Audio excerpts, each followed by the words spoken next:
Hello আমার প্রিয় বন্ধুরা, কেমন আছো? আশা করছি ভালো আছো।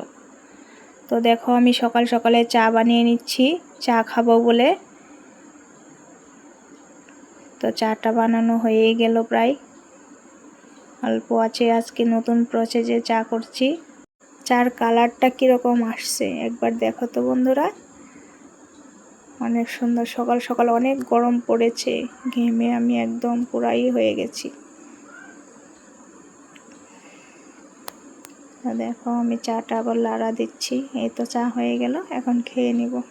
তো সকাল সকাল আবার দেখো, আমার বরমশাই কতগুলো মাছ নিয়ে এসেছে। তো মাছগুলো কেটে বেছে ধুয়ে নিলাম। অনেক ছোট ছোট মাছ ছিল, অনেক টাইম লাগছে কাটতে।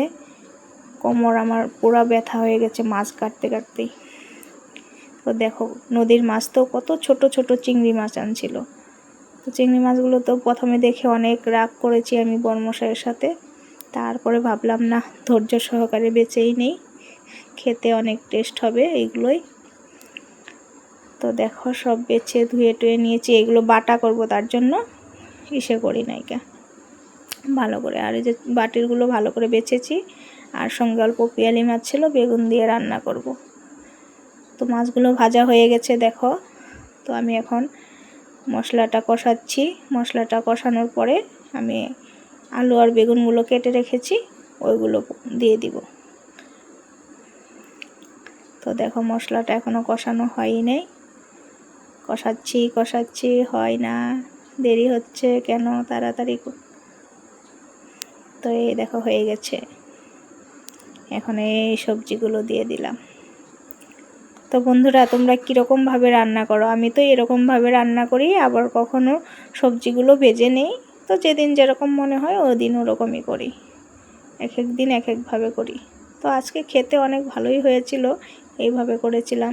সবজিটা ভালো করে এখন ভাজতেছি। দেখো, ভাজা হয়ে গেলে আমি ঝোলটা দিয়ে দিব। তো দেখো কি সুন্দর করে ভাজা ভাজা করেছি। এইভাবেও ভাজা হয় সবজিটা, আগে ভাজার থেকে মশলার সঙ্গেও হয়। তো আমি যে জলটা দিয়ে দিলাম, দেখো বেশি করে জল দিয়ে দিব, কারণ 2 বেলার জন্য। তো দেখো, বেশি করে আমি জলটা দিয়ে দিছি। জল ফুটে গেছে, মাছগুলো ছেড়ে দিলাম। তো দেখো কি সুন্দর কালারটা হয়েছে না?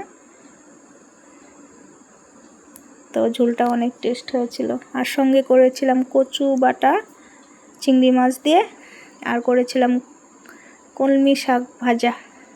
তো দেখো, এগুলো যে রান্না দেখাই নাই আমি, কাঁচা কাঁচাই দেখিয়ে দিচ্ছি। তো টাটা, বাই বাই বন্ধুরা, পাশে থাকবে।